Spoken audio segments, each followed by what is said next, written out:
Hello guys, welcome back, and today we're finally going to be talking about Hero of Remnant. So yeah, let's begin, ladies and gents. So we currently see our boy Izuku as he's currently standing against Cinder as the one that's actually, being the referee for this battle would say, alright everybody, as everybody would basically get ready, more specifically the stands as they're cheering on Izuku or Cinder. Mostly team. Actually, I'm not even gonna say their team name. Never again. Just no. But either way, as the battle would basically begin, Izuku would say this. Now, come forth. Now, come forth. Reticence. As Reticence would activate, as he would not talk. After doing so, the battle would begin as Cinder would start using her. Actually, her semblance. Thinking about it, what is her semblance exactly? I think it's probably the glass manipulation. Yeah, probably the glass manipulation because her actual maiden powers are the flames. So yeah, as she would start using the glass to create several different objects from swords, bows, and arrows, as she would start throwing them and chucking them towards Izuku. Izuku would block the attacks as he'd say, now, this. As he would, raise up his hands as he would say, now, Trickstar. After shooting out flames from his hands, these flames would rush towards her. Doing so, wait for a second, guys. Sorry about that, anyway, continue on. As he'd use Trickstar, which is not a flame ability I meant.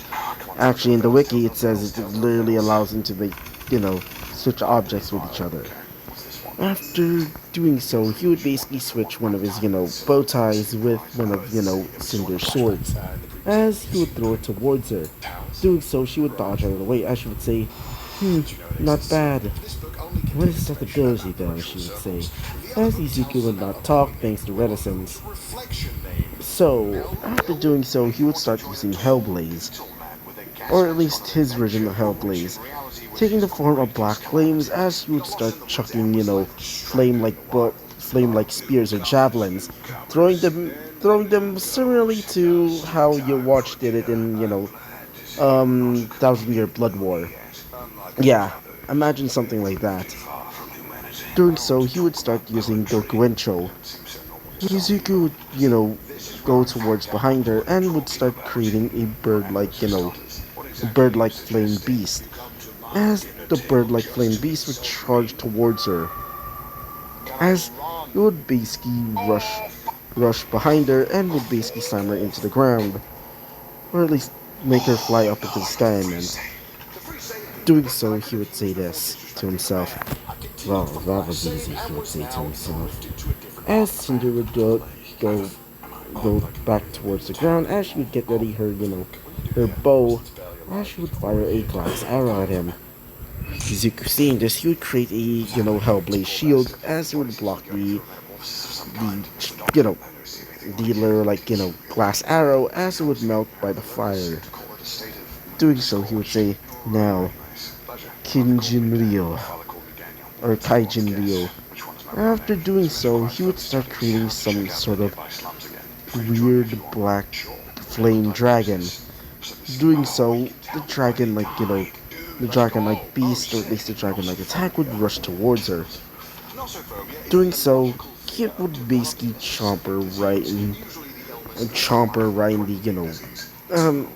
basically eat her essentially, exploding in a mass explosion. Doing so, she would basically fall to the ground as her aura would be about, 0.1%, gone. After doing so, Glinda Goodwitch, being that of the referee, would say, alright, Izuku, that's enough, she would say. As Izuku would say this, very well, Professor, he would say. After doing so, she would say this, well, it seems that's enough. Alright, Izuku, you may leave now. As he'd say, thank you. After doing so, he would start leaving. As after that, he would deactivate Reticence. Doing so, he would say to himself, alright, that's done, he would say to himself. As you would look at yourself in the mirror, as you say, well, better get going. I feel a bit tired anyway. After doing so, you would start leaving the arena.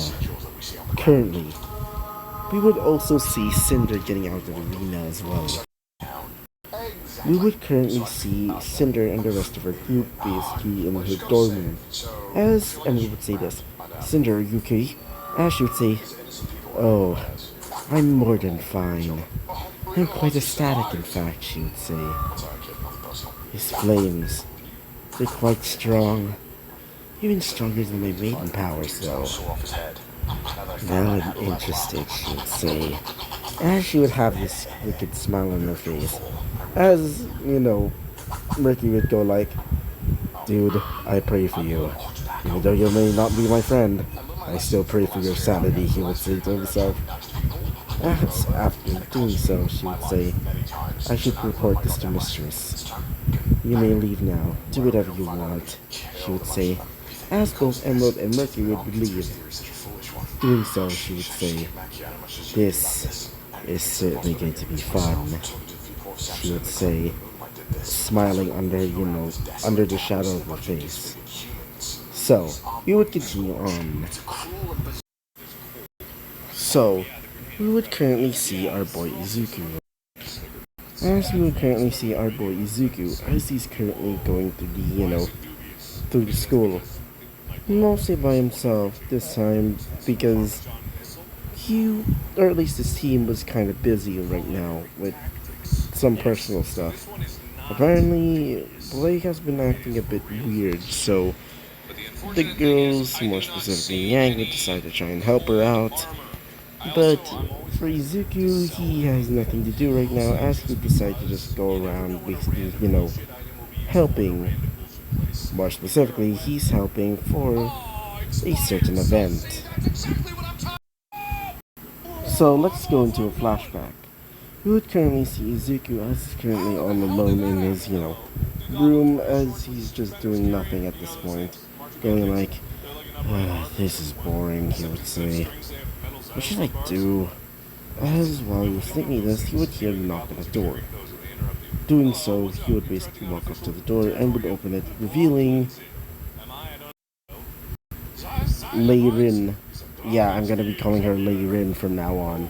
As Lei-Rin would say, hey there, Izuku, she would say. As he'd say, yeah, what is it, Rin? As she would say, well, we need some help. More specifically with the party. As he would say, oh, that thing. So, what should I do? And she would say, well, we need to get the decorations. But they're currently being delivered, so can you wait at the post office? Also, we also need to get the ingredients for the cakes, and as you'd say, got it.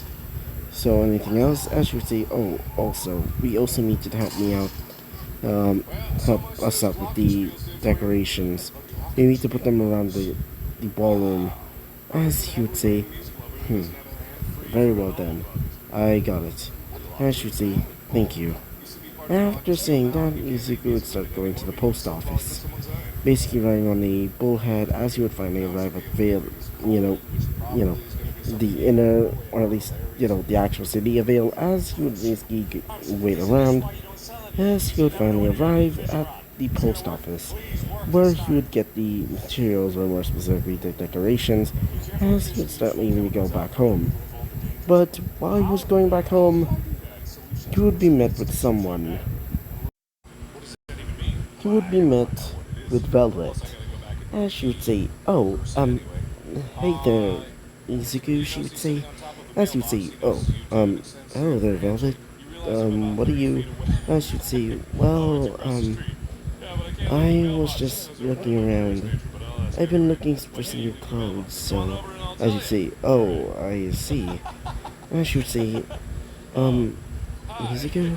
As you would say, yeah? As you would say, can you help me out with my clothes? As you would say, sure then. I mean, why not? As you would say, thank you. So, just come with me over here.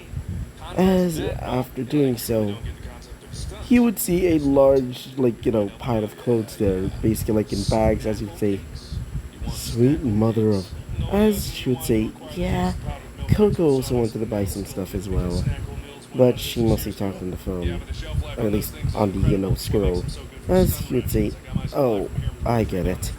As she would say, so will you be able, as he would say no more, as he would say this, now, come forth, pacifism. As after doing so, he would activate pacifism, allowing him to use Grey Road's ability known as shapeshifting. Doing so, he would start creating multiple arms from his back. As he would basically grab some, items, as she would say, whoa, how are you? As he would say, pacifism. It's one of my summon's abilities. Though it's mostly used for murderers and stuff. It's also pretty useful because of its shape-shifting abilities. I should say, that's actually kind of useful. Quite powerful as well. As you say, why, thank you. Anyway, we should probably start leaving now. I should say, right. And so, both of them would start going back to going to the Bullhead landing as they would start leaving to go back to Beacon. After they arrived, Izuku would basically put her, her belongings, or at least, her new clothes nearby, or at least in front of her dorm, as you'd say, thank you, Izu. As you'd say, it's no problem. I'm just doing what I think it's good. As you'd say, you're absolutely so kind, Izu. As you'd say, oh, really? As you'd say, yeah. Well, see you then. As she would basically go inside of her dorm, as she would basically say goodbye to him. As you say, well, at least I did some good today. So, after that, we would go back to the present day as Izuku would be bringing the decorations for the party. As while he was basically there, he would also, get the ingredients for some of the cakes and stuff. As after he arrived inside, he would see, well, a pretty interesting sight. So, we would currently see, well, our boy Izuku seeing Jean as he's currently on top of Pyra, on the floor. As the worst part is, Jean's, knee is hitting Pyra's. Yeah. As Izuku would say, as both Jean and Pyra would look towards the entrance of the ballroom and would see Izuku, as they would say, wait, this is a misunderstanding. As you basically, tried to explain the whole thing, as Izuku would run away saying, sorry. As after that, let's just say Jean and Pyra were basically socially awkward after that. We currently see our boy Izuku, as he would say, well, that was an interesting sight, he would say to himself. As while he said that, one of them would say this. Esterosa would just say, I mean, you're not wrong, but that was certainly a sight, he would say to himself. As Galand is currently having a freaking fit, as he's clearly, dying of, laughter at this point. As Frogen would say, kids these days, he would say to himself. As Izuku would say this. Yeah, but still, we're still on school grounds, he would say. Why didn't they do it in the dorm or something? As while he said that, one of them would say this. Molasky would just say, well, kids can be kids, especially you over there. As he would say, yeah, but whatever. As while he said that, he would basically go back towards the, there. As after he arrived, he would see that Jean and Pyra were gone. As when Izuku saw that the ballroom was completely empty, he would say, guess I'll start putting up the decorations then. And so, all by himself, Izuku would finish up, making the, putting up the decorations for the ball. And so after that, he would say, Guess I should probably get some sleep now. And so Izuku would start leaving to go back to his dorm. So yeah, this is where we're going to be ending off this episode. So yeah, bye bye.